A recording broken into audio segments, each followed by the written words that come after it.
Hello hi friends అందరికీ చూడండి మనం వచ్చేసి ఈరోజు ఈ సీలింగ్ లోపల మనం వైరింగ్ అనేది చేసుకుంటాం కదా అది ఏ విధంగా చేసుకోవాలనేది వీడియో అనేది చూపిస్తున్నాము. చూడండి పైన మన పైప్ లైన్ అనేది ఏ విధంగా కొట్టుకున్నామో ఈ విధంగా పైప్ లైన్ కొట్టుకోవడానికి ట్రై చేయండి. ఎలక్ట్రీషియన్ ఫ్రెండ్స్ అలాగే కొత్తగా ఇల్లు కట్టించుకున్న వారు ఇలా కరెక్ట్గా వర్క్ అనేది చేయించుకోండి. ఎలక్ట్రీషియన్లు కూడా చేయడానికి ట్రై చేయండి. మంచిగా మనకు ఫ్రేమ్లో ఏమైనా ఎక్కడ వైర్ అనేది ఆనకుండా మనకి ఇక్కడ కొంచెం కట్ అయినా కూడా మనకి ఇల్లు మొత్తం కాచడానికి ఛాన్స్ ఉంటుంది.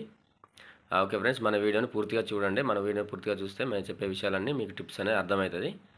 మనకు వీడియో నచ్చినట్టయితే లైక్ చేయండి, అలాగే సబ్స్క్రైబ్ చేసుకోండి ఫ్రెండ్స్. ఇలాంటి మంచి మంచి వీడియోల కోసం మేము ముందుకు వస్తూనే ఉంటాము.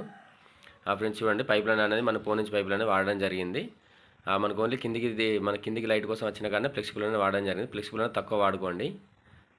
పైప్ లైన్ కొట్టడం ద్వారా మనకు ఫ్రేమ్లకును పైప్ లైన్కు దూరం ఉంటుంది. అలాగే మనకు ఫ్రేమ్ల మీద పైపులు కూడా వేయద్దు. మనం ఆ స్క్రూలు మనకు దించుతారు కదా షీట్లు పెట్టేటప్పుడు, ఆ స్క్రూ అనేది మన పైపు లోపల నుంచి వైర్కి వెళ్ళే ఛాన్స్ కూడా ఉంటుంది. కొన్ని అక్కలు అలాగే కూడా జరిగింది.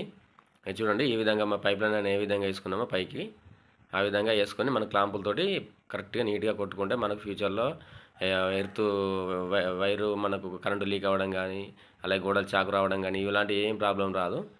వర్క్ చేసిన కాడికి మనకు నీట్గా చేస్తే బాగుంటుంది. చూడండి పైపులు అనేవి పోనుంచి పైపులు వాడుకోండి. పోనుంచి పైపులు అలాగే జంక్షన్ బాక్సులు మనకు ఒక పని చేసే పని ఒక అర్ధగంట లేట్ అవుతుంది కావచ్చు, కానీ కరెక్ట్గా చేయడానికి ట్రై చేయండి. కొత్తగా ఇల్లు కట్టించుకున్న వారికి కూడా మన యొక్క వీడియో అనేది చాలా హెల్ప్ఫుల్గా ఉంటుంది. ఓకే ఫ్రెండ్స్, మనకు ఇదే బిల్డింగ్లో వచ్చేసి మన సీలింగ్ డిజైన్లు కూడా ఏ విధంగా వచ్చినాయని ఇంకొక వీడియోలో చూపెడతాను నేను. మనకి వీడియో వచ్చేసి మీకు చూపెట్టడం కోసం అనేది చెప్పేసినాం ఫ్రెండ్స్. ఇది వచ్చేసి చూడండి సీలింగ్లోనే కంపల్సరీ పైపులతోటే మనకు పైపులతోటే వైరింగ్ అనేది చేయండి. ఫ్లెక్సిబుల్ అనేది తక్కువ వాడుకోండి. ఆ విధంగా వాడుకోవడం ద్వారా ఫ్యూచర్లో అనేది మనకు ఎలాంటి ఇబ్బంది ఉండదు. ఇది ఫ్రెండ్స్ మన యొక్క వీడియో వచ్చేసి.